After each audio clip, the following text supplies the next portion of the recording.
الرجيم بسم الله الرحمن الرحيم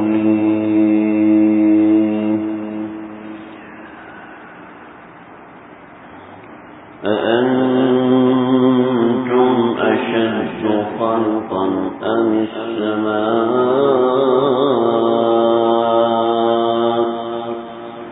بناها رفع سمكها فسواها وأغطش ليلها وأخرج ضحاها والأرض بعد ذلك دحاها أخرج منها ماءها ومرعاها والجبال أرساها متاعا لكم ولأنعامكم فإذا جاءت الطامة الكبرى يوم يتذكر الإنسان ما سعى وبرزت الجحيم لمن يرى فأما من طغى وآثر الحياة الدنيا فإن الجحيم هي المأوى وأما من خاف مقام ربه ونهى النفس عن الهوى فإن الجنة هي المأوى صدق اللہ العظیم. سورۃ النازعات. آج ہم نے اس کا یہ تیسرا حصہ شروع کیا ہے. اللہ سے دعا ہے اللہ اس کے مضامین کو سمجھنے کی، عمل کرنے کی توفیق عطا فرمائے. اصل میں سورہ نازعات کو سمجھنے کے لیے اس کے مختلف حصے مضامین کے اعتبار سے کیے ہیں. والنازعات غرقا سے لے کے فالمدبرات امرا یہ پہلا حصہ، پھر یوم ترجف الراجفہ سے فاذا هم بالساہرہ تک دوسرا حصہ، اور پھر هل اتاک حدیث موسیٰ اذ ناداہ ربہ بالوادی المقدس طویٰ یہ تیسرا حصہ، اور پھر انتم اشد خلقا یہ چوتھا حصہ، اور یسألونک عن الساعہ یہ پانچواں حصہ. تو یہ سورت کے کچھ 5 الگ الگ حصے ہیں. ہم نے پچھلے 2 درسوں میں اس کے پہلے 3 حصے بیان کر دیے تھے، یعنی کہ قسمیں اور پھر قیامت کے احوال. قسمیں اور قیامت کے احوال کے حوالے سے جو دلائل تھے وہ ذکر کر دیے تھے. یہاں پر جو مسئلہ یہ جو تیسرا حصہ ہے جس کو ہم نے پچھلی مرتبہ کور کر لیا تھا، هل اتاک حدیث موسیٰ، اس سے ایک بڑی مزیدار قسم کی بات دل میں آئی اور اللہ سے دعا ہے اللہ یہ پورا کر دے. بڑا محنت طلب کام ہے لیکن دل میں بات آئی، میں نے ارادہ بھی بنا لیے، اس پہ کام بھی شروع کر لیا. آپ حضرات بھی دعا کیجئے کہ ہمارا جو درس قرآن ہوا کرے گا وہ تھوڑا سا تبدیل، اس کا پیٹرن تھوڑا سا تبدیل کر رہا ہوں.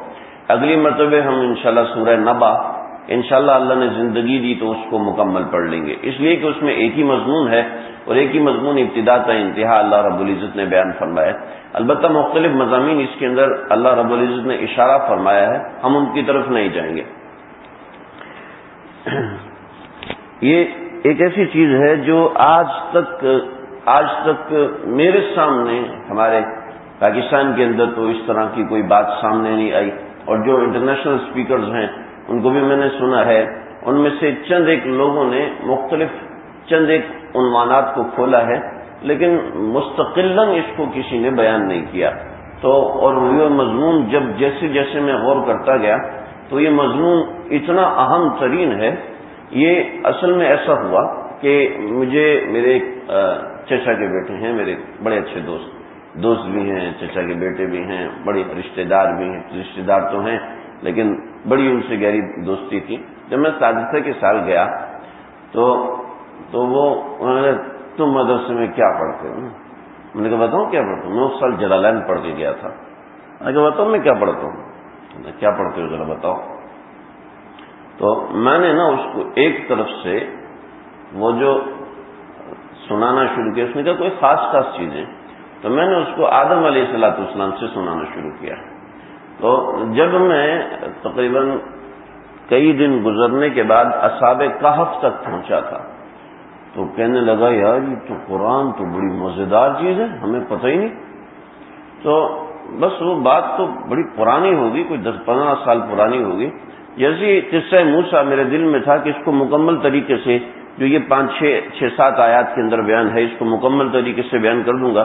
تو ایک بات اور دل میں آئی کہ اس قصے کو یہاں چھوڑ دیا جائے، جو اجمالاً قرآن مجید میں ذکر ہے اس کو میں نے بیان کر دیا تھا تو پچھلے درس کے اندر، اس کو یہاں پر ایسے ہی چھوڑ دیا جائے.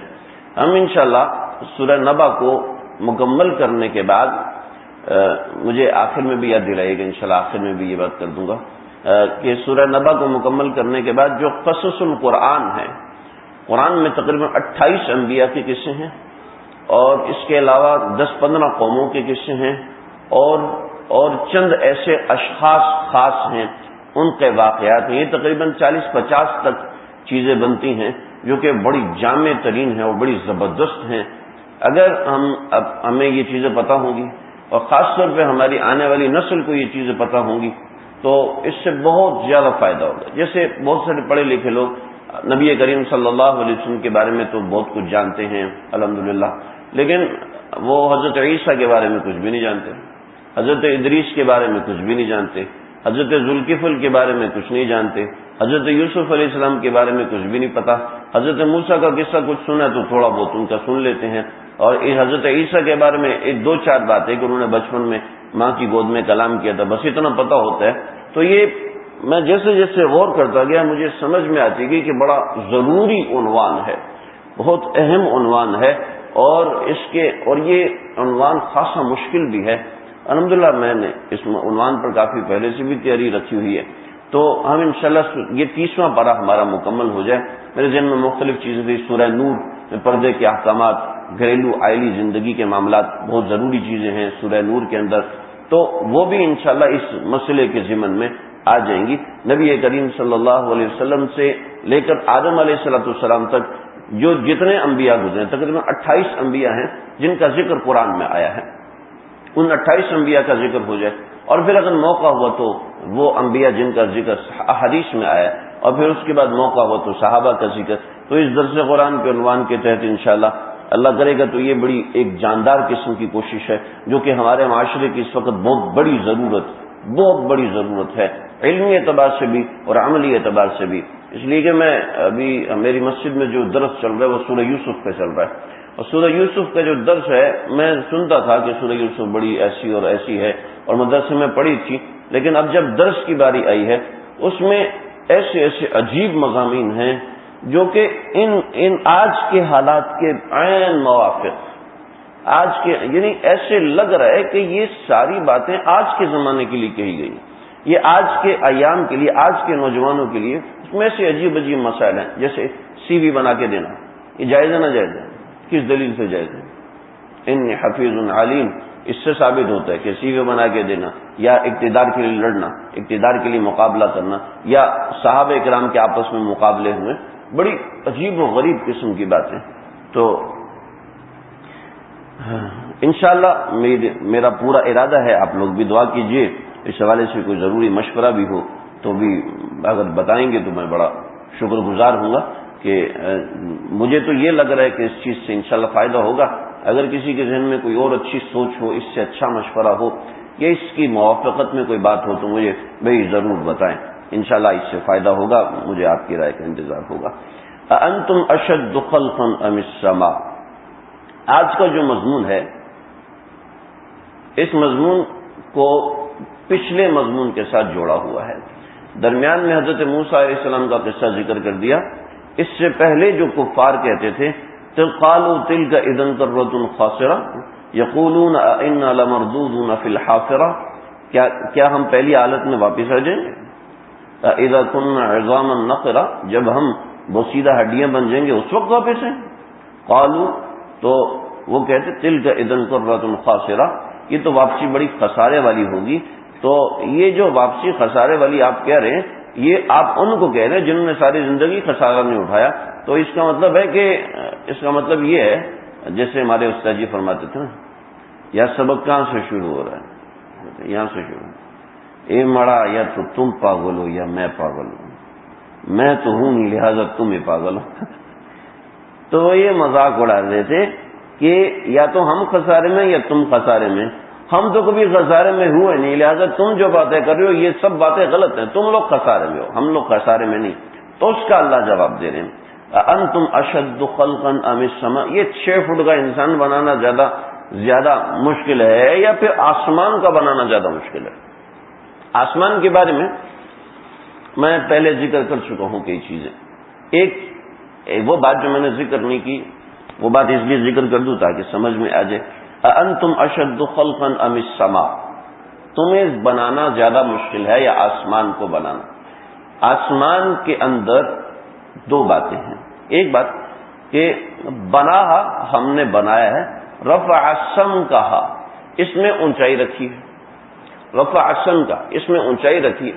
ایک بات اللہ نے یہاں پر ذکر فرمائی، فسواہا، اور اس کو برابر کیا. دوسری بات یہ ذکر فرمائی، ایک اللہ نے اس کی بلندی میں اضافہ کیا. گیند ہوتی ہے اس کو نیچے مارتے ہیں تو نیچے مارنے کے بعد اوپر آتی ہے. تو جو گیند اوپر ابھر رہی ہوتی ہے، اس ابھرنے کو کہتے ہیں سمک نہیں، سمک تو مچھلی کو کہتے ہیں. سمک میم کے سکون کے ساتھ رفع سم کہا کہ ہم نے وہ جو اوپر اٹھتے ہیں نا، ہم نے اس کو بہت اوپر اٹھایا. رفع سم کہا، اس کی بلندی کو ہم نے اوپر کیا. فسواہا، اور پھر اس کو برابر کیا. کیسے برابر کیا؟ بلند ایسے کیا کہ انسان کی جو انسانیت ہے، انسانیت کی جو سمجھ اور فہم ہے، وہ صرف آسمان تک جا سکتی ہے، اس سے اوپر نہیں جا سکتی. آسمان سے اوپر انسان کی فہم نہیں جا سکتی. صرف سوچ سکتا ہے تو آسمان تک، اس سے اوپر وہ سوچ نہیں سکتا. اوپر کا ماحول کیسا ہے، اوپر کے حالات کیسے ہیں، وہ سوچ بھی نہیں سکتا، اس کو نہیں پتا، الا یہ کہ وحی کے ذریعے سے اس کو بتایا جائے، جیسے کہ نبی کریم صلی اللہ علیہ وسلم کے تھے. ایک تو اس کی اونچائی ہے. قرآن مجید میں آتا ہے کہ شیاطین آسمان تک پہنچتے تھے، لیکن جب نبی کریم صلی اللہ علیہ وسلم تشریف لائے تو فَأَتْبَعَهُ شِهَابٌ مُبِينٌ، تو ان کے پیچھے شہاب الثاقب لگ جاتے ہیں، وہ شیاطین کو قریب نہیں آنے دیتے. کبھی آپ اپنے چھت پہ چڑھ کے 15-20 منٹ دیکھ لیں تو آپ کو کئی شہابیے چلتے ہوئے نظر آئیں گے. اللہ نے قرآن میں اس کا ذکر فرمایا. میرے سائنس ٹیچر تھے، ہمارے سائنس ٹیچر تھے استاد ظفر صاحب، انہوں نے کہا کہ مولوی لوگ عجیب باتیں کرتے ہیں اور ایسے ایسے. اور جب ہم مدرسے میں آئے تو پھر ہمیں پتہ چلا یہ تو قرآن میں لکھا ہوا ہے، مولویوں کی بات نہیں ہے، کہ اس شیاطین کے پیچھے شہاب الثاقب لگتے ہیں. اور آج کی سائنس بھی اس کو مان رہی ہے. خیر وہ ایک الگ بات ہے. قرآن آسمان کی لمبائی اور چوڑائی کیسی ہے؟ پہلے یہ کہتے تھے، میں نے اس کو تفصیل کے ساتھ ڈائیگرام بنا کے ذکر کیا تھا، شاید آپ لوگوں کو یاد ہو. پہلے یہ کہتے تھے کہ سورج جو کہ گرد سارا نظام شمسی بھاگ رہا ہے، یہ اسپیڈ میں بھاگ رہا ہے بہت تیزی سے. اب یہ مانا جا چکا ہے، جیسے کہ اللہ نے والشمس تجری لمستقر لہا ذلك تقدیر العزیز العلیم والقمر قدرناه منازل حتى عاد كالعرجون القدیم لا الشمس ينبغي لها ان تدرك القمر ولا الليل سابق النهار وكنتم في فلك يسبحون. کہ اللہ نے یہ بتایا کہ والشمس تجری، سورج بھی جا رہا ہے اور زمین، یہ سورج چل رہا ہے اور زمین اس کے گرد گھوم رہی ہے، اور زمین گھوم رہی ہے اور جا بھی رہی ہے، یہ چلتی جا رہی ہے. اور اس چلنے کے ساتھ زمین جو ہے وہ ٹیڑھی ہوتی ہے. ٹیڑھی ہونے کی وجہ سے سردی آتی ہے، گرمی آتی ہے، اور ٹیڑھی ہو کے یہ 23 ڈگری کا اینگل بناتی ہے جب یہ سورج کے گرد گھوم رہی ہوتی ہے. اور اس طرح جیسے اس زمین سورج کے گرد گھوم رہی ہے، ایسے ہی زمین کے گرد چاند بھی ساتھ ساتھ گھوم رہا ہے، اور وہ اس طرح بھی چکر لگا رہا ہے اور اس طرح بھی چکر لگا رہا ہے. اور یہ کہ بھاگ رہا ہے، اور بھاگتے بھاگتے کتنے سال ہو گئے وسیم بھائی؟ آپ کو تو 40 سال ہو گئے. اعظم بھائی آپ کو 45 سال ہو گئے بطور مثال، آپ کو 50 سال ہو گئے، مجھے 35 سال ہو گئے ایک مثال، آپ کو 40 سال ہو. 40 سال سے آسمان کبھی ختم نہیں ہوا، بھاگتے جا رہے ہیں. ہم تو یہ دیکھ رہے ہیں، اور ہم تو کم از کم اس زمین حضرت ابراہیم کو گزرے ہوئے 5000 سال ہو گئے.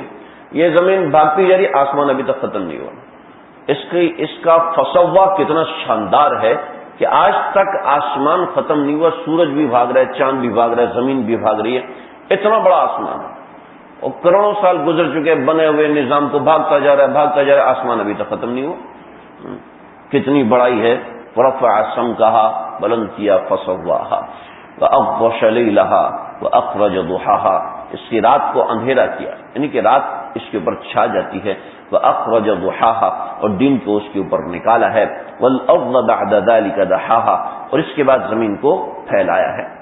أأنتم أشد خلقا أم السماء، آسمان کا ذکر، بناہا، بنایا، رفع سمکہا، اس کو اونچا کیا، فسواہا، پھر سیدھا کیا، اور وأغطش لیلہا، پھر اس میں رات ڈالی، وأخرج ضحاہا، اور دن ڈالا، والأرض بعد ذلك، اس کے بعد زمین بنایا، وأخرج منها ماءها ومرعاها، اور اس میں سے پانی نکالا اور اس میں سے کھیتی نکالی، والجبال ارساها، اور پھر اس میں پہاڑ گاڑ دیے، متاعا لکم ولانعامکم، یہ تمہارے فائدے کے لیے، تمہارے جانوروں کے فائدے کے لیے ہے۔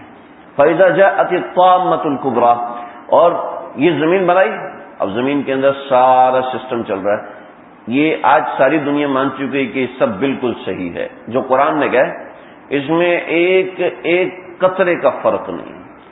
چاند زمین کا حصہ تھا، کٹ کے الگ ہو گیا، اس کے محور کے گرد گھوم رہا ہے، یہ سب ساری دنیا سائنس مان رہی ہے، یہاں تک تو مان رہی ہے، اس کے بعد آگے کو نہیں مان رہی، اللہ آگے کو بھی بتا رہے ہیں۔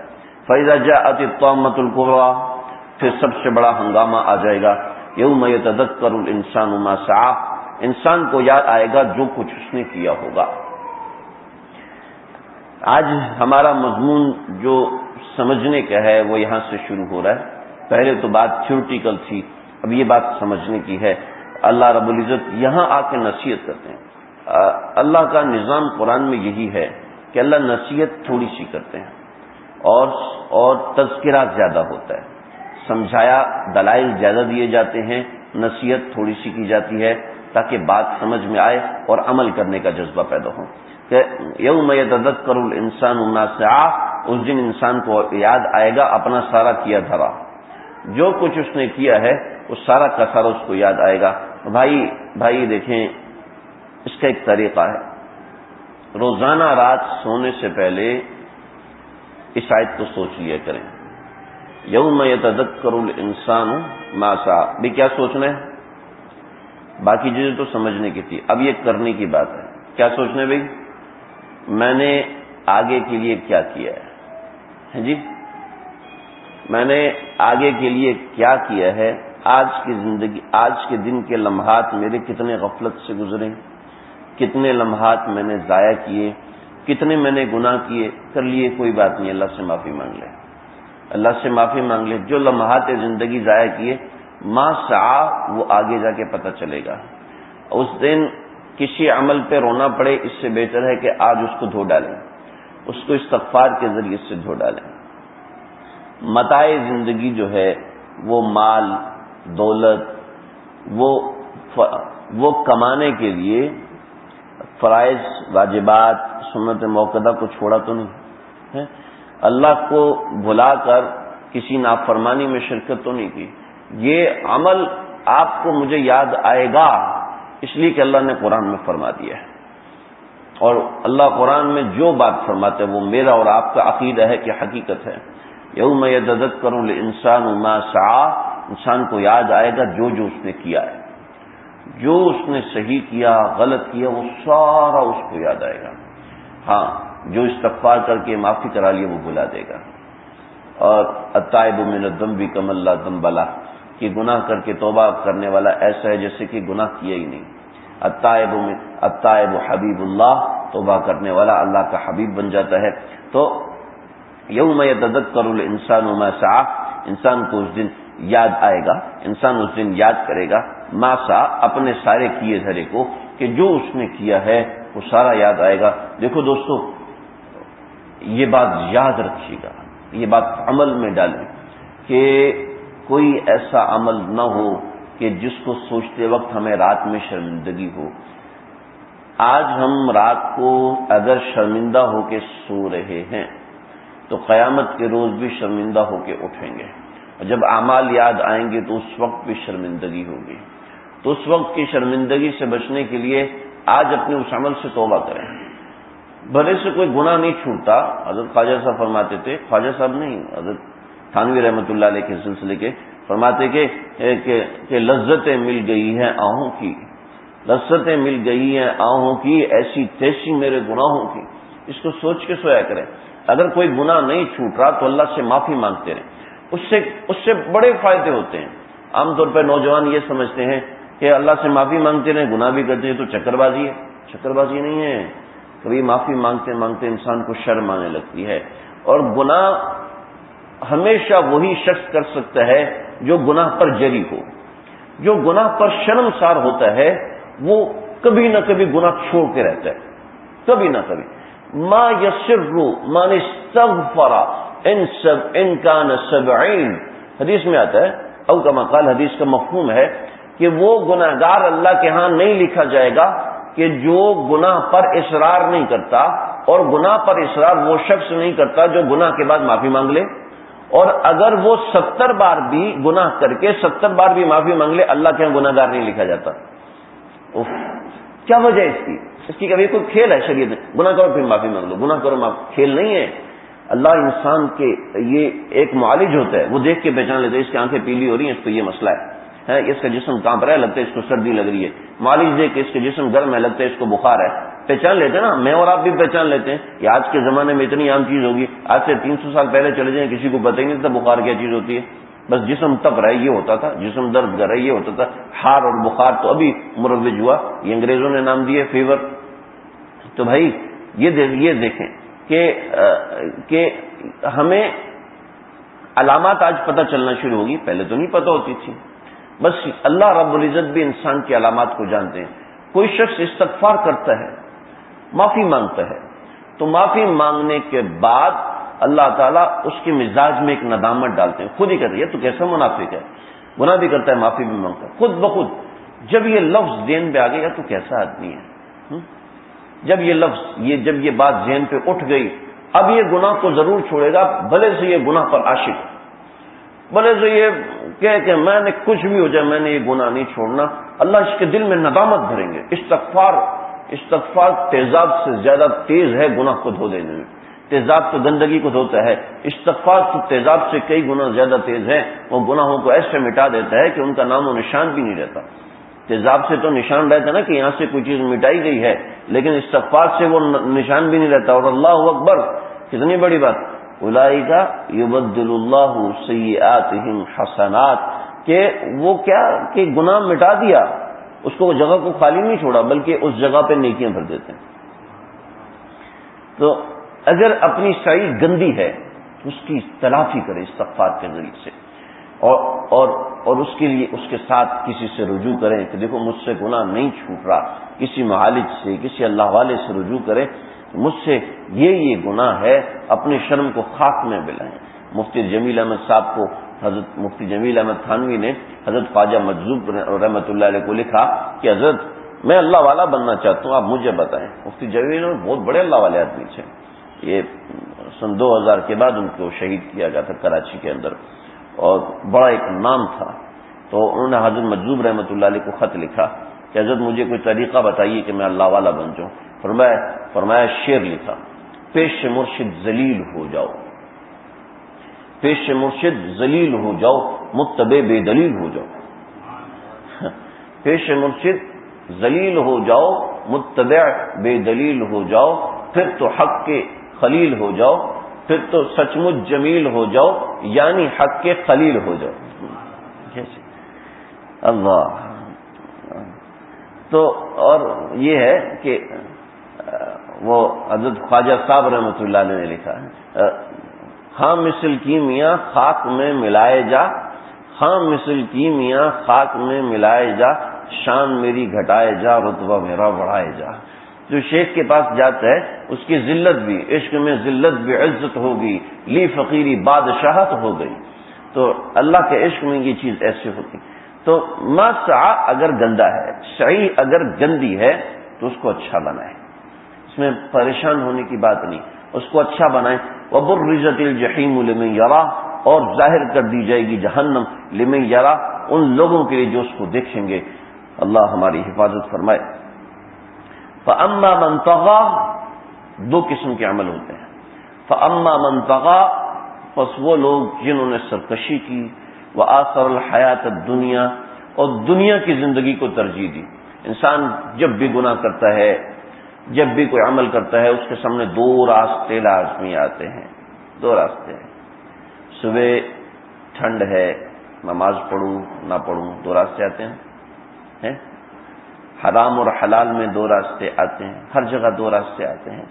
آرام ہے، آسائش ہے، دو راستے آتے ہیں، آتے ہیں نا بھائی۔ ہر جگہ انسان کے سامنے دو راستے آتے ہیں، ہر مقام پہ دو راستے آتے ہیں۔ اس کی تشریحات کتنی بھی کر لیں۔ تو وآثر الحیات الدنیا، پہلا وہ شخص جو کہ بغاوت کرتا ہے اور دنیا کو ترجیح دیتا ہے، جو دنیا کے دنیاوی نفع کو ترجیح دے رہا ہے تو وہ اللہ سے بغاوت کر رہا ہے، اللہ سے سرکشی کر رہا ہے۔ اللہ ہمیں اس سرکش ہونے سے بچائے، اور سرکش ہونے کے بعد اللہ نے راستے بھی رکھے ہیں۔ فإن الجحیم ہی المأویٰ، تو دوزخ اس کا ٹھکانہ ہے۔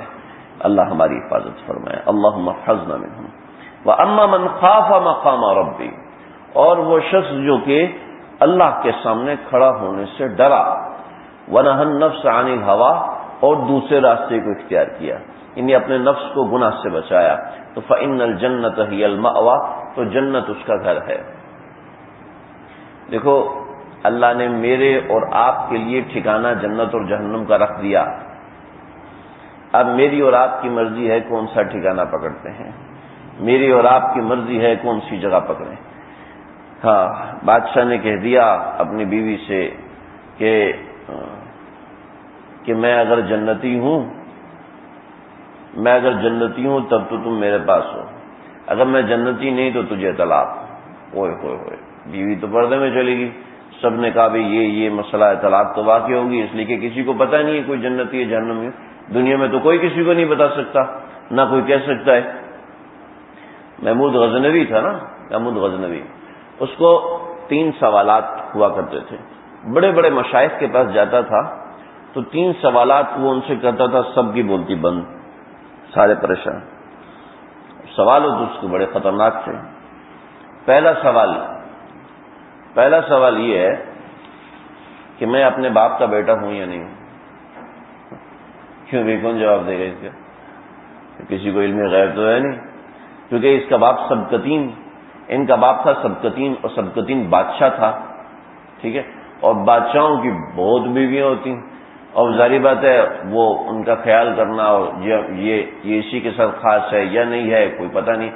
وجہ یہ تھی کہ سبکتین بہت خوبصورت تھے، اور محمود غزنوی بہت بد شکل تھے، بہت بدصورت تھے۔ اسی طرح محمود غزنوی کی آگے اولاد وہ بھی بہت ہی بد شکل، ان کا عجیب سا چہرہ، نہ ہونٹوں کی کوئی شیپ، نہ ناک، اور بالکل عجیب سا چہرہ تھا، یعنی کہ شکل و صورت میں انتہائی بھدی شکل تھی محمود غزنوی کی، لیکن علم و تقوی ان کا ایسے تھا، اللہ اکبر، کہ 400 سال کے بعد جب ان کی قبر کھلی ہے تو ان کا جسم بالکل صحیح سلامت، کفن بھی میلا نہیں ہوا تھا۔ تو محمود غزنوی شکل میں بھدی شکل تھی، بدصورت تھی۔ یہ کوئی عیب کی بات نہیں ہے، ہوتے کوئی آدمی خوش شکل ہوتا ہے، کوئی آدمی بد شکل ہوتا ہے۔ تو محمود غزنوی کو یہ شبہ تھا کہ سر میرا باپ تو اتنا خوبصورت تھا، میری شکل ایسے کیسی ہوگی؟ جیسے حضرت اسامہ بن زید، حضرت اسامہ جب پیدا ہوئے تو کالے کے لوٹے، حضرت زینب ایسی خوبصورت، اور حضرت زید خود لال سرخ، اور حضرت اسامہ کالے۔ تو سب نے کہا کہ بھئی یہ تو گڑبڑ ہوگی، گھر میں کوئی مسئلہ ہو گیا، بچہ کالا کیسے پیدا ہوا ہے؟ لگتا ہے کہ زینب نے کوئی خرابی کی، خیانت کی۔ تو حضرت زید کو بھی بڑا اس پہ رنج ہوتا تھا۔ تو ایک مرتبہ ایسا ہوا کہ دونوں لیٹے ہوئے تھے، اور دونوں کے سوئے ہوئے تھے، اور دونوں کے اوپر چادر تھی، اور پاؤں باہر نکلے ہوئے تھے۔ تو ایک قیافہ شناس آیا، اور قیافہ شناس نے کہا کہ ایک پیر کالا ہے، دوسرا پیر سفید ہے، لیکن یہ کالا پیر نکلا تو سفید پیروں میں سے ہے، لیکن رنگ کیسے بدلی ہو گیا؟ تو قیافہ شناس تھے، وہ دیکھ کے بتاتے تھے۔ تو وہ اللہ کے نبی بڑے خوش ہوئے، آپ نے فرمایا واہ واہ واہ، بڑی زبردست بات کی۔ ان یہودیوں نے جنہوں نے الزام لگایا تھا میرے چچا کی بیٹی زینب کے اوپر، تو انہی لوگوں نے آج وضاحت بھی کر دی کہ یہ پاؤں اسی پاؤں میں سے نکلے ہیں۔ تو خیر تو ایسے ہوتا ہے، بعض مرتبہ ایسے ہوتا ہے، باپ انتہائی خوبصورت، ماں انتہائی خوبصورت، بچے بد شکل پیدا ہوتے ہیں، ماں باپ دونوں بد شکل ہوتے ہیں، بچے انتہائی خوبصورت پیدا ہوتے ہیں، کوئی جینز میں خاصیت ہوتی ہے، آج کی سائنس بھی اس کو مانتی ہے۔ تو بہرحال محمود غزنوی کو یہ اشکال اس وجہ سے تھا۔ پھر دوسرا سوال یہ تھا، یہ جو مولوی حدیث سناتے ہیں نا، ان العلماء ورثۃ الانبیاء، علماء انبیاء کے وارث ہیں، تو یہ لگتا ہے سارے مولویوں نے خود گھڑی ہے، اس لیے کہ ظاہر بات ہے حدیث سناتے مولوی اور اپنی تعریف میں مولوی ہی خود بول رہا ہے، تو ہو سکتا ہے اس کا کوئی اپنا فائدہ ہو، تو اس لیے انہوں نے بول دیا۔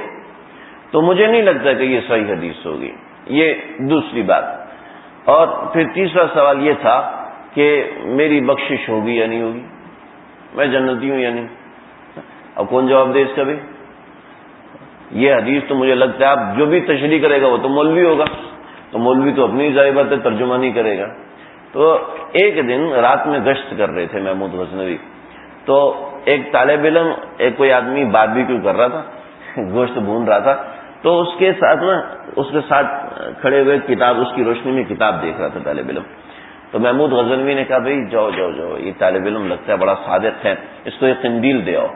تو وہ قندیل اتنی بڑی ہوتی تھی، وہ لائی اور طالب علم کو دے دی۔ طالب علم لے کے خوش ہو گیا، جناب میرے تو 4 دن کی پڑھائی ہوگی سکون کے ساتھ۔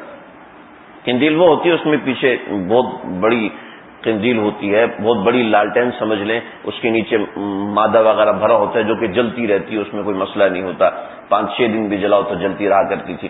تو طالب علم بڑا خوش ہو گیا، آگ کی روشنی میں آرام سے پڑھ سکتا تھا، تو وہ لے کے چلا گیا۔ جب یہ رات کو خواب میں سویا ہے تو خواب میں اس نے دیکھا کہ نبی کریم صلی اللہ علیہ وسلم تشریف لائے۔ فرمایا محمود غزنوی، فرمایا اے سبکتین کے بیٹے، میرے ایک وارث کی مدد کرنے کی وجہ سے اللہ نے تیری بخشش فرما دی۔ ایک جملہ، اے سبکتین کے بیٹے، پہلے سوال کا جواب، میرے ایک وارث کی مدد کرنے کی وجہ سے دوسرے سوال کا جواب، اور اللہ نے تیری بخشش کروا دی تیسرے سوال کا جواب۔ سبحان اللہ، ہے اللہ ہمارا بھی کوئی ایسا انتظام کر دے۔ وَأَمَّا مَنْ خَافَ مَقَامَ رَبِّهِ وَنَهَى النَّفْسَ عَنِ الْهَوَىٰ، تو بادشاہ کو ایک مولوی صاحب کونے میں لے گئے، کہنے لگے میں آپ سے ایک سوال پوچھنا چاہتا ہوں۔ کیا پوچھیے؟ کہ سوال یہ ہے کہ کوئی ایسا موقع ہے کہ جب آپ نے وَنَهَى النَّفْسَ عَنِ الْهَوَىٰ، یعنی اللہ کے ڈر سے کسی گناہ سے رک گئے ہوں، کہ آپ کے پاس ایسا موقع ہے؟ کہاں ایک موقع ہے۔ کیا ہے جی؟ وہ کہنے لگے کہ ایک مرتبہ میرا بستر لگاتے ہوئے ایک لونڈیا کمرے میں تنہائی ہوگی، تو میں نے اس کا ہاتھ پکڑ لیا، جب آگے بڑھی تو اس نے کہا یا ملک اتق اللہ، بادشاہ اللہ سے ڈر، تو میں نے اس کا ہاتھ چھوڑ دیا، اللہ سے ڈر کے میں نے وہ کام کیا تھا۔ تو وہ فرمایا کہ بادشاہ سلامت آپ کی طلاق نہیں ہوئی۔ کہ وہ کیسے؟ کہ وہ ایسے کہ وَأَمَّا مَنْ خَافَ مَقَامَ رَبِّهِ وَنَهَى النَّفْسَ عَنِ الْهَوَىٰ، کسی نے اللہ کے ڈر سے اپنے آپ کو کسی گناہ سے روک لیا۔ دیکھو کتنی زبردست بات ہے، وَنَهَى النَّفْسَ عَنِ الْهَوَىٰ نہیں ہے، وَنَهَى النَّفْسَ عَنِ الْهَوَىٰ، کسی نے اپنے آپ کو کسی ایک گناہ سے بھی روک لیا تو اللہ بہانے بنا رہے، فَإِنَّ الْجَنَّةَ هِيَ الْمَأْوَىٰ، کہ کسی نے اگر کوئی ایک نیکی بھی کی ہے نا، انشاءاللہ اللہ اس کے لیے یہاں پر بشارت دی ہے۔ اللہ، یہ بڑا اہم مضمون ہے، بہت ضروری مضمون ہے۔ اللہ کے خوف کے 3 درجات ہوتے ہیں جی، یہ خوف کے تینوں درجات جس بندے میں پائے جاتے ہیں اس کے لیے یہ مقام انشاءاللہ اللہ کے نزدیک پکا ہو جاتا ہے۔ ایک تو یہ چھوٹی سی اختراع ہے، یہ میں اپنی امید کے ساتھ کہہ رہا ہوں، میں نے کہیں سے دیکھی نہیں لیکن امید ہے، اور انا ان ظن عبدی بی، کہ میں اپنے بندے کے گمان کے مطابق فیصلہ کرتا ہوں۔ اللہ نے وَنَهَى النَّفْسَ عَنِ الْهَوَىٰ فرمایا، یہ اگرچہ اس میں جنس ہے لیکن اس میں واحد بھی ہے، تو یہ جمع کے لیے بھی بولا جاتا ہے لیکن واحد کے لیے بھی بولا جاتا ہے۔ ہوا جو الہوا، یہ اصل تو اس کی جمع الہوایا ہے، لیکن یہ واحد کے لیے بھی بولا جاتا ہے، جمع کے لیے بھی بولا جاتا ہے۔ تو اگر کوئی ایک گناہ سے بھی بچ گئے تو اللہ اس کو بھی پار لگا دیں گے۔ جیسے نا اللہ کے نبی نے فرمایا کہ میری امت کے علماء کی مثال چاند کی ہے، میری امت کے علماء کی مثال چاند کی ہے۔ علماء نے لکھا ہے، یہ بڑا زبردست نقطہ فرمایا کہ 14ویں رات کا چاند بھی چاند ہوتا ہے اور پہلی رات کا چاند بھی چاند ہوتا ہے، پہلی رات کا چاند تو کسی کو نظر بھی نہیں آتا، لیکن چاند وہ بھی کہلاتا ہے، اور 14ویں رات کا چاند سب کو نظر آتا ہے، وہ بھی چاند ہی کہلاتا ہے، لہذا اس میں سارے کے سارے شامل ہو جائیں گے۔ میں جب بھی یہ حدیث بیان کرتا ہوں ایک چھوٹی سی بات ساتھ ضرور عرض کرتا ہوں۔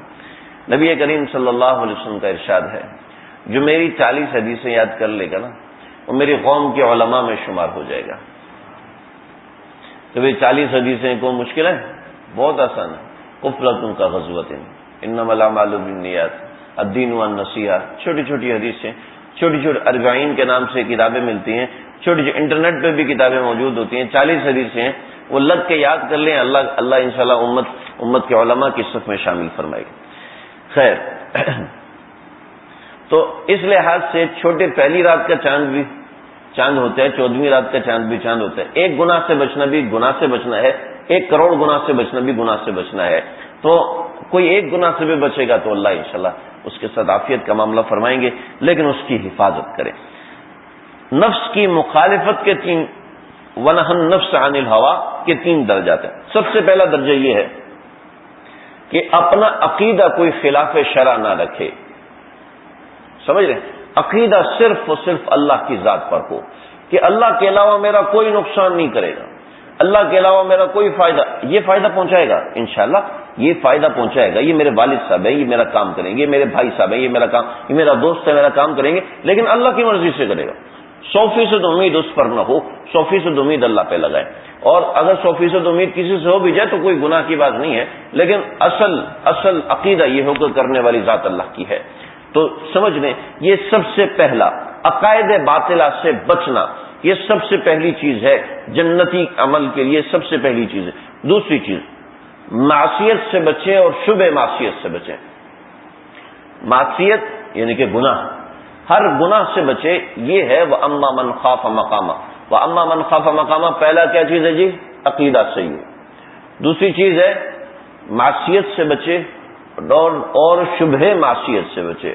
حضرت نعمان بن بشیر رضی اللہ تعالیٰ عنہ کی روایت ہے کہ نبی کریم صلی اللہ علیہ وسلم نے ارشاد فرمایا کہ جس نے متشابہات سے پرہیز کیا کہ الحلال بین والحرام بین، حلال بھی بیان کردہ ہے، حرام بھی بیان کردہ ہے، وبینہما متشابہات، اور درمیان میں متشابہ چیزیں ہیں کہ پتہ نہیں حلال ہے پتہ نہیں حرام ہے۔ دیکھیں ایک چیز ہے واضح، علماء نے کہا جائز ہے، علماء نے کہا ناجائز ہے، یہ واضح ہے، اس کی بات نہیں کر رہا۔ بعضی چیزوں میں اختلاف ہے، علماء کہتے ہیں یہ جائز ہے، یہ علماء کہتے ہیں یہ ناجائز ہے، میری مرضی میں اس عالم کی بات مانو، میری مرضی میں اس عالم کی بات مانو۔ مرضی کا مطلب یہ نہیں ہے کہ یہ عالم سہولت دے رہا ہے تو اس کی بات مان لو، مرضی کا مطلب یہ ہے کہ اس پہ زیادہ اعتماد ہے تو اس کی بات مانو، اگر اس پہ زیادہ اعتماد ہے تو اس کی بات مانو۔ دونوں پہ برابر اعتماد ہے تو پھر آپ کا دل جس کی طرف مائل ہو اس وقت اس پہ عمل کریں۔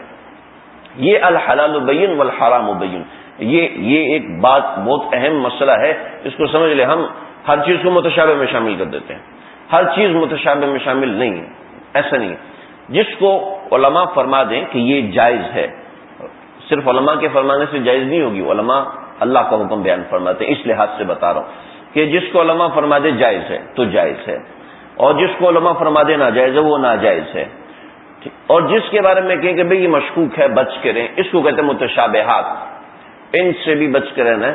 میرے ذہن میں اس وقت زیادہ مثالیں نہیں ہیں، آپ مثالیں وقت کے ساتھ ساتھ آپ کے ذہن میں آئیں گی تو انشاءاللہ بات خود ہی سمجھ میں آئے گی۔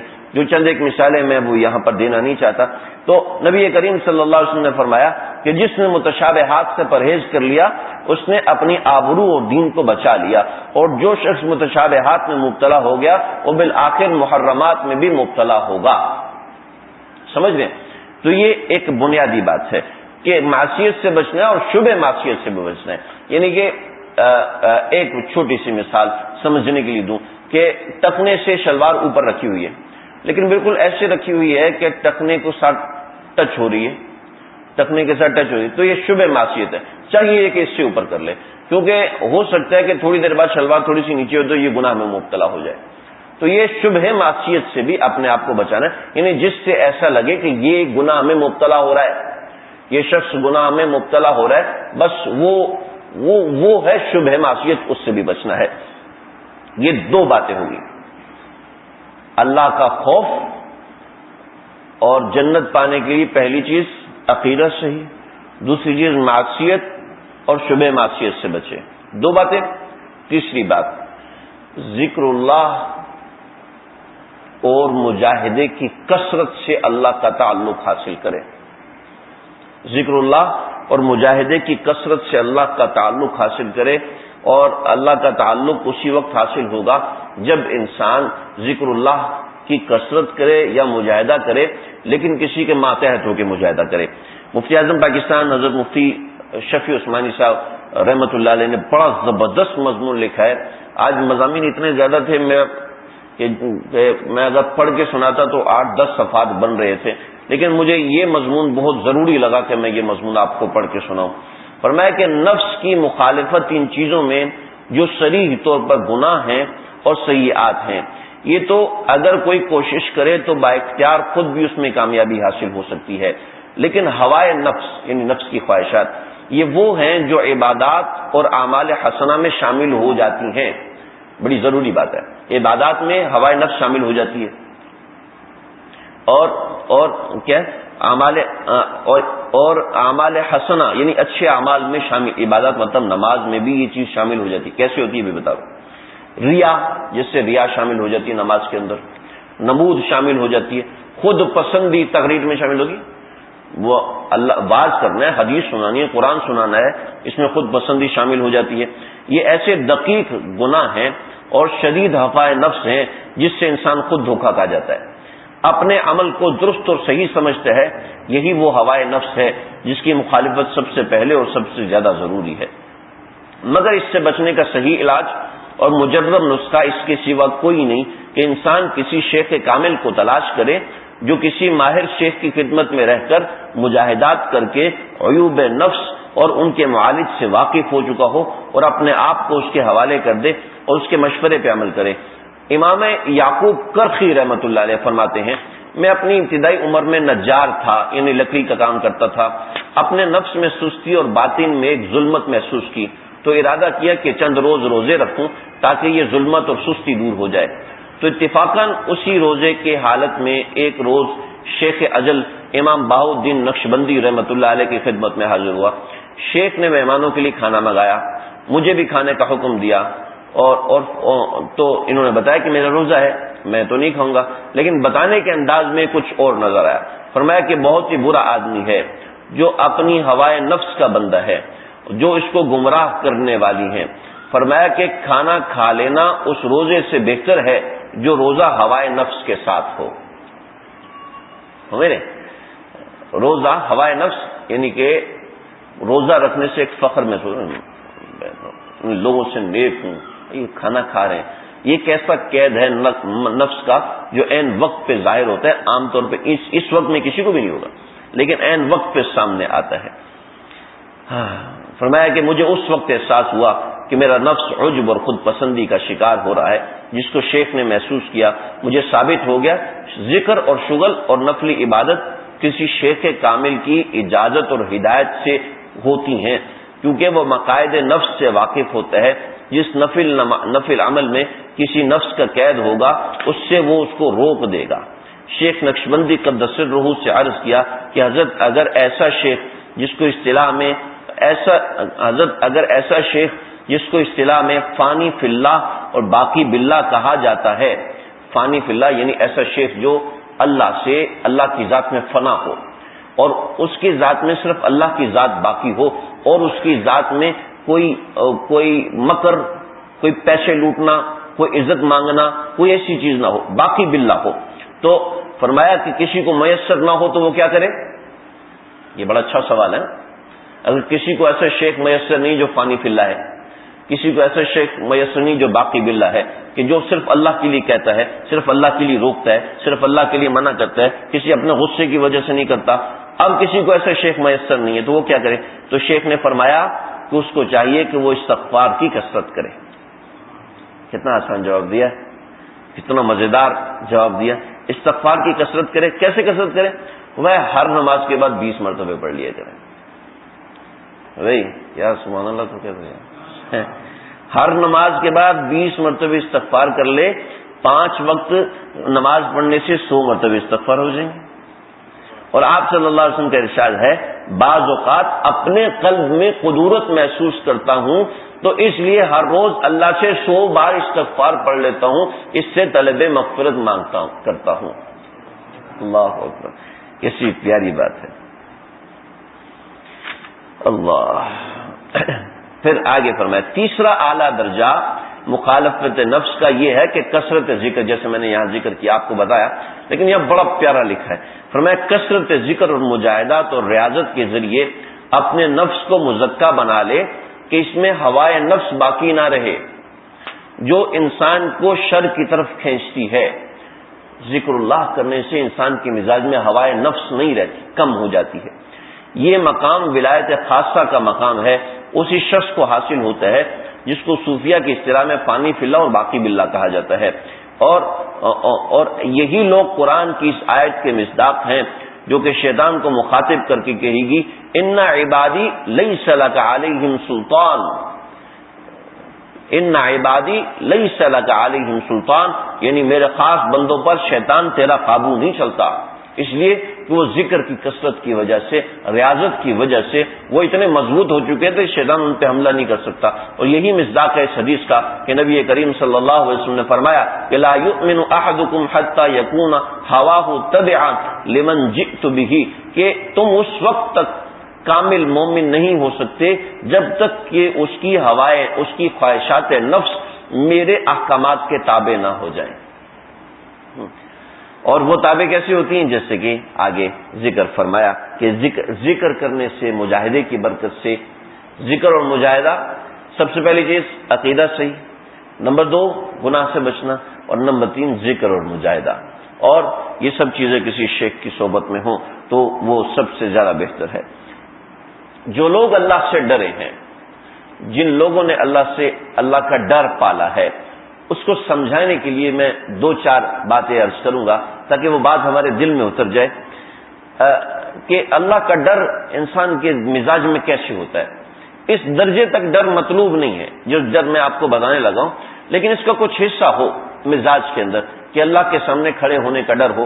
حضرت ابراہیم بن ادھم رحمۃ اللہ علیہ، ان کے والد تھے ادھم، یہ بہت ولی اللہ قسم کے آدمی، بڑے اللہ والے، اور ہو سکتا ہے کہ لاکھوں کروڑوں مشائخ کی طرح یہ بھی گمنام ہو کے چلے جاتے، کسی کو پتہ ہی نہ ہوتا، لیکن جو ادھم تھے یہ اپنے افغانستان کے ایک علاقے بخارا میں رہتے تھے، اور وہاں پر ایک جنگل میں جھونپڑی لگائی ہوئی تھی، اسی جگہ پر رہتے، ذکر عبادت ہر وقت اسی میں لگے رہتے۔ تو وہاں سے دریا گزرتا تھا، تو اس دریا سے انہوں نے وضو کرنے کے لیے آئے تو بھوک لگ رہی تھی، تو دیکھا ایک بہت بڑا تازہ سیب وہ سامنے آیا، اللہ کو کچھ اور ہی مطلوب تھا، وہ سیب وہاں سے تیر کے گئے، سیب نکالا اور کھا گئے۔ کھانے کے بعد یاد آیا او یہ سیب پتہ نہیں کس کا تھا، اگر اللہ نے پوچھا تو میں کیا جواب دوں گا۔ یہ ہے اللہ کا خوف۔ دریا کے ساتھ چلتے گئے، باغ آیا، باغ کا دروازہ بجایا، مالی نکلا، مالی سے کہا یہ باغ کس کا ہے؟ کہ یہ باغ ایک خاتون کا ہے۔ کہاں رہتی ہے؟ جی فلاں جگہ رہتی ہے۔ وہاں پہنچے، وہ خاتون کا پردہ کروایا اور کہا کہ بھئی آپ کے باغ کا ایک سیب ہے، وہ میں کھا چکا ہوں، مجھے بعد میں احساس ہوا، آپ مجھے وہ سیب معاف کر دیں تاکہ میں اپنی آگے عبادت جاری رکھ سکوں۔ اللہ والوں کو کیسے ڈر ہوتا ہے، دوسروں کے اتنا لاکھوں کا مال کاٹ کے، دوسروں کی جاگیریں ضبط کر کے بیٹھے ہوتے ہیں، اللہ کا خوف ہی نہیں۔ وہ سمجھتے ہیں میں ولی اللہ ہوں، ٹوپی داڑھی رکھ کے سمجھ لیتا ہے ہر نوالے میں حرام جا رہا ہے، ہر نوالے میں انگارے کھا رہا ہے، اور سمجھ رہا ہے کہ میں بڑا حلال مال کھا رہا ہوں۔ اللہ ہماری حفاظت فرمائے۔ اعظم رحمۃ اللہ علیہ سے وہ خاتون کہنے لگی، وہ بھی کیا اللہ کی ولی اچھی، کہنے لگی کہ بزرگوں یہ باغ آدھا تو میرا ہے لیکن آدھا بادشاہ کا ہے، آدھا اپنا سیب میں معاف کرتی ہوں، آدھا بادشاہ کے پاس جا کے اس سے معاف کرو۔ کہ بادشاہ کہاں ہے؟ کہ بادشاہ بلخ میں ہے۔ بخارا سے بلخ گئے، 2 مہینے کا سفر، آدھا سیب معاف کرانا۔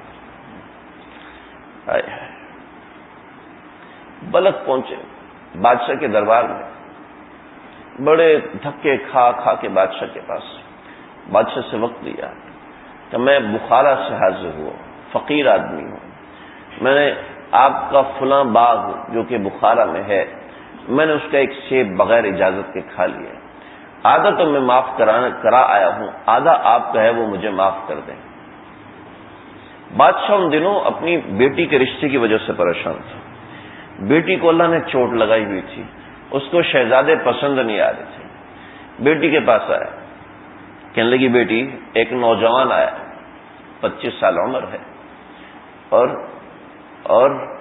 اور نسب فاروقی ہے، حضرت عمر کے خاندان کا ہے، اور تقوی یہ ہے، پیسہ نہیں ہے، غریب آدمی ہے، کہ ابا اسی سے شادی کروں گی، اس کے علاوہ کسی شہزادے سے شادی نہیں کروں گی۔ ارے ہمارے گھر میں اگر باپ کی تنخواہ 5 فگر ہو جاتی ہے نا تو بچیوں کے نخرے آسمان پہ چڑھ جاتے ہیں، جو بادشاہ کی اولاد ہو اس کا نخرہ کیسا ہوگا؟ لیکن اللہ کا ڈر انسان کو کہاں سے کہاں پہنچا دیتا ہے کہ آج ہم قرآن کے اندر اس کا نام لے رہے ہیں۔ قرآن کی علامہ آلوسی رحمۃ اللہ علیہ نے تفسیر آلوسی کے اندر جگہ جگہ ابراہیم بن ادھم کا ذکر کیا۔ وہ ماں شادی ہوئی، شادی کے بعد دیکھا کہ اتنی خوبصورت بیوی کو، اس کو دیکھ کے تو میں اللہ سے غافل ہو جاؤں گا، مصلی پہ کھڑے ہو کے نماز شروع کر دی۔ ایک دن گزرا، دوسرا دن گزرا، تیسرا، 7 دن گزر گئے۔ بادشاہ نے پوچھا کیا ہوا؟ کہ بھئی میں تو دنیا میں لگنا نہیں چاہتا، آپ کے کہنے سے شادی کر لی، اب آپ سیب مجھے معاف کریں، میں تو آپ کی بیٹی کے ساتھ نہیں رہ سکتا، کبھی بھی نہیں رہ سکتا۔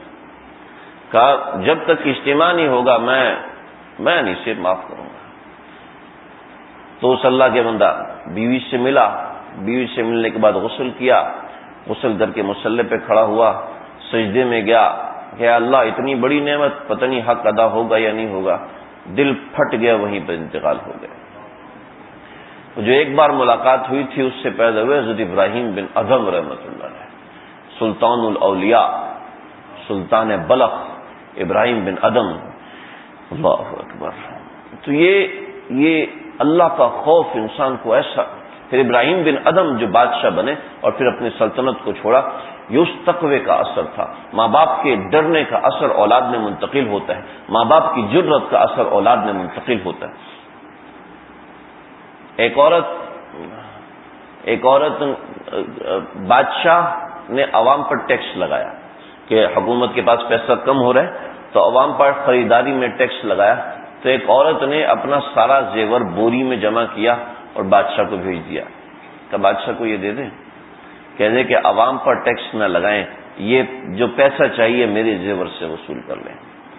چنانچہ زیور اس کے پاس گیا، بادشاہ نے کہا واقعہ یہ زیور ایک عورت نے دیا، کھول کے دیکھا تو کہا کہ بھئی جب ایک عورت اتنی غیرت مند ہے تو مجھے کتنی غیرت ہونی چاہیے، لے جاؤ واپس یہ زیور، ان کو واپس کر دو، بتا دو کہ میں نے ٹیکس ختم کر دیا۔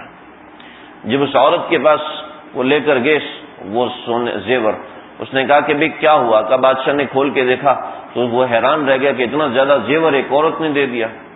کہ بادشاہ نے اس کو کھول کے دیکھا تھا کہ اس پر ایک غیر مرد کی نظر پڑ گئی ہے، اب میں یہ زیور استعمال نہیں کر سکتا۔ اللہ، جو اللہ کا ڈر رکھتے ہیں نا تو ان کو اللہ نئی نئی چیزیں سکھاتے ہیں۔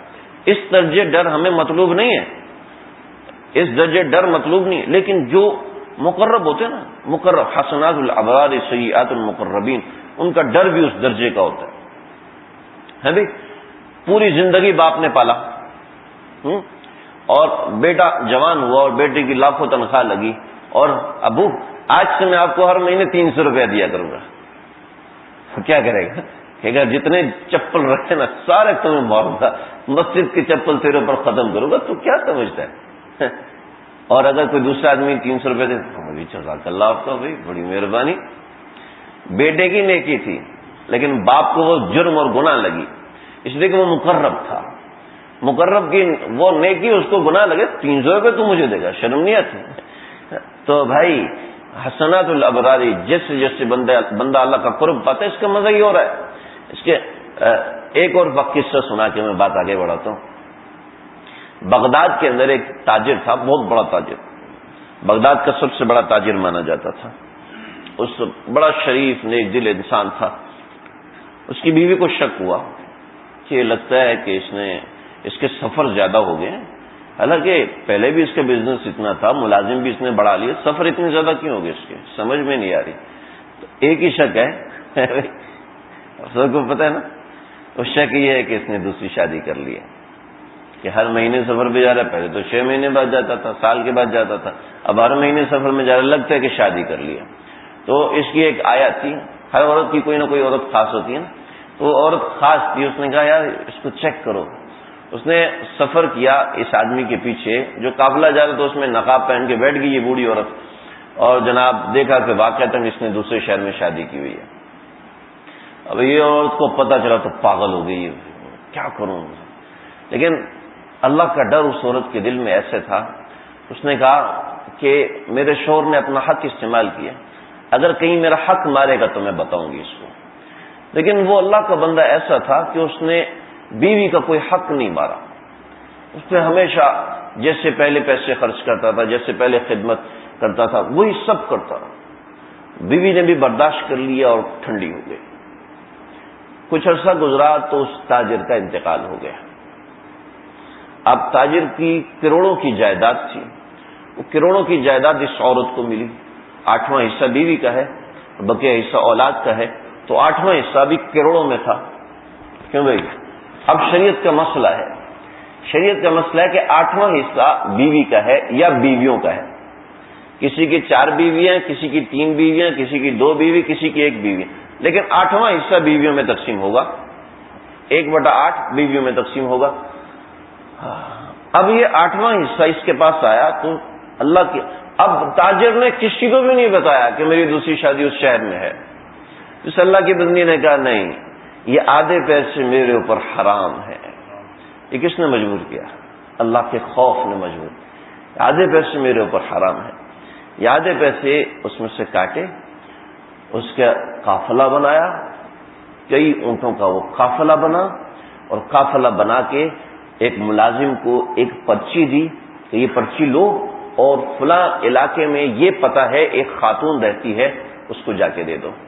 اس پرچی میں لکھا کہ آپ کے شوہر محترم کا انتقال ہو گیا، مجھے آپ لوگوں کی خفیہ شادی کے بارے میں پتہ چل چکا تھا لیکن میں نے اپنے شوہر پر ظاہر نہیں کیا، لہذا اب ان کا انتقال ہو چکا ہے. میں آپ کو بتانا چاہتی ہوں کہ آپ بیوہ ہو چکی ہیں، آپ اپنی عدت مکمل کریں اور میں بھی اپنی عدت مکمل کروں گی، لیکن یہ جو پیسہ ہے یہ میرا اور آپ کا آدھا آدھا ہے، لہذا یہ مال آپ کا ہوا، آپ اس کو قبول فرمائیں اور تاجر کے راز کو راز رکھیں، کسی کو پتہ نہ چلنے دیں. اللہ، اس سے کہتے ہیں تقویٰ، اس سے کہتے ہیں اللہ کا ڈر. اللہ ہمیں بھی یہ نصیب فرمائے. لیکن جو سامنے والی عورت تھی نا، وہ اس سے بھی بڑھ کے تھی. یہ آدمی واپس آئے، وہی اونٹ واپس لے کے اور وہی ایک پرچی واپس لے کے. بھائی کیا ہوا؟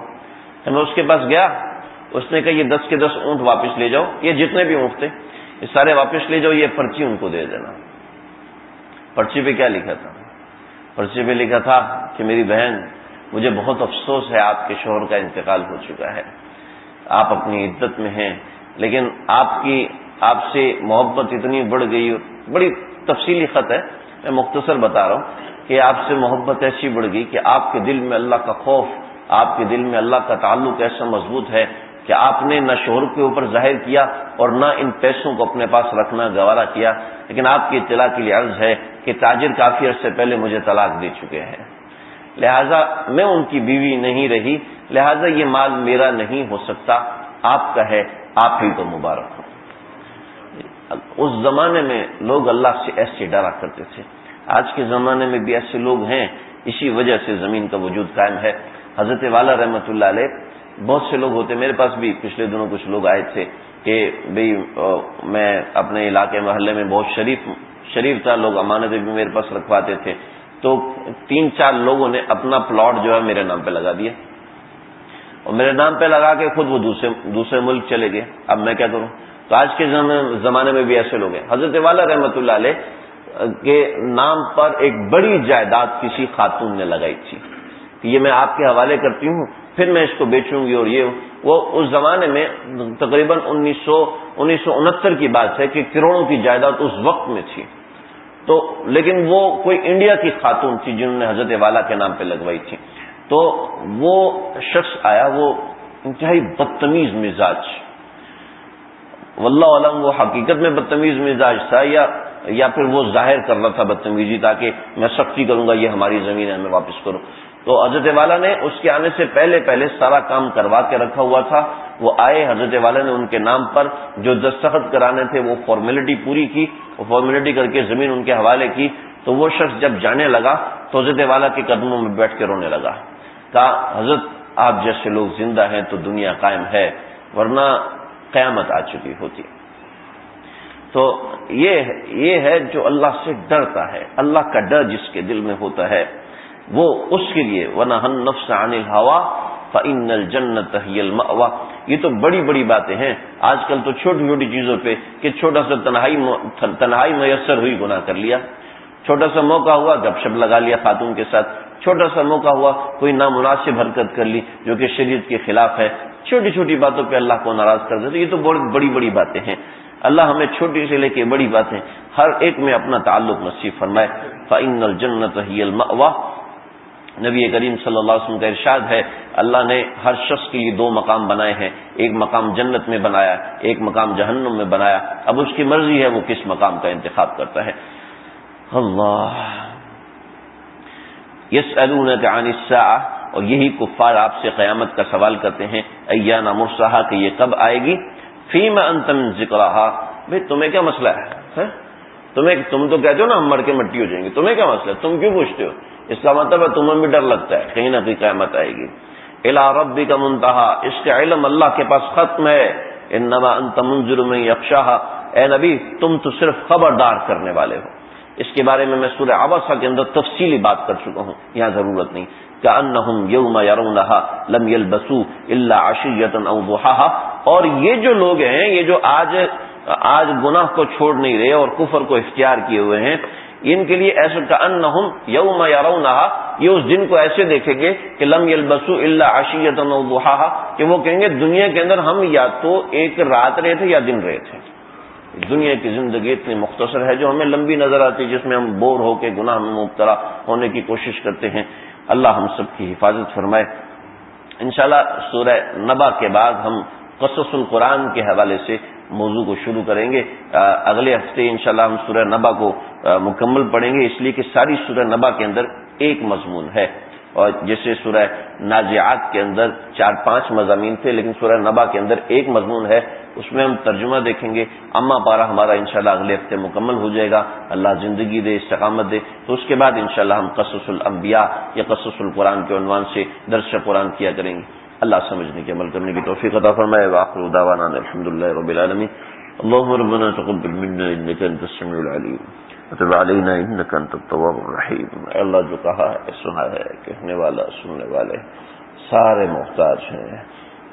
اے اللہ ہماری بگڑی بنا دیجیے، ہمارے آقا کے واسطے ہماری بگڑی بنا دیجیے، اپنے رحم کے واسطے ہماری بگڑی بنا دیجیے، اپنے کرم کے واسطے ہماری حاجات کو پورا فرما دیجیے، ہماری دکھ تکلیف پریشانیاں دور فرما دیجیے. آسمان سے اترنے والی مصیبتیں، زمین سے نکلنے والی آفات، اے اللہ ان سب سے ہماری حفاظت فرمائیے. اور آسمان سے نازل ہونے والی برکتیں اور زمین سے نکلنے والی رحمتیں، اے اللہ ان فضاؤں میں بسنے والی انوارات سے اللہ ہمیں معمور فرما دیجیے. ہمارے اس بیٹھنے کو قبول فرما لیجیے، ہمارے اس قرآن کے درس کو قبول فرما لیجیے. یہ جو ارادہ کیا ہے اس کو پایہ تکمیل تک پہنچا دیجیے. اے اللہ اس کی برکت سے اپنے تعلق خاص نصیب فرمائیے، اپنی دوستی یاری عطا فرما دیجیے. اے اللہ اپنا فداکاری والا تعلق عطا فرمائیے، اپنا فداکاری والا تعلق عطا فرمائیے، اپنی رضاکاری والا تعلق عطا فرمائیے، اپنی رضامندی ہم سب کو عطا فرمائیے. ہم سب کے دل میں جو جائز حاجات ہیں اے اللہ ساری جائز حاجات اپنے فضل سے پوری فرما دیجیے. اے اللہ تکمیل فرما دیجیے، اے اللہ مکمل فرما دیجیے. اللهم ربنا تقبل منا انك انت السميع العليم وتب علينا انك انت التواب الرحيم. صلی اللہ تعالی علی خیر خلقہ محمد وآلہ وصحبہ اجمعین برحمتک یا ارحم الراحمین.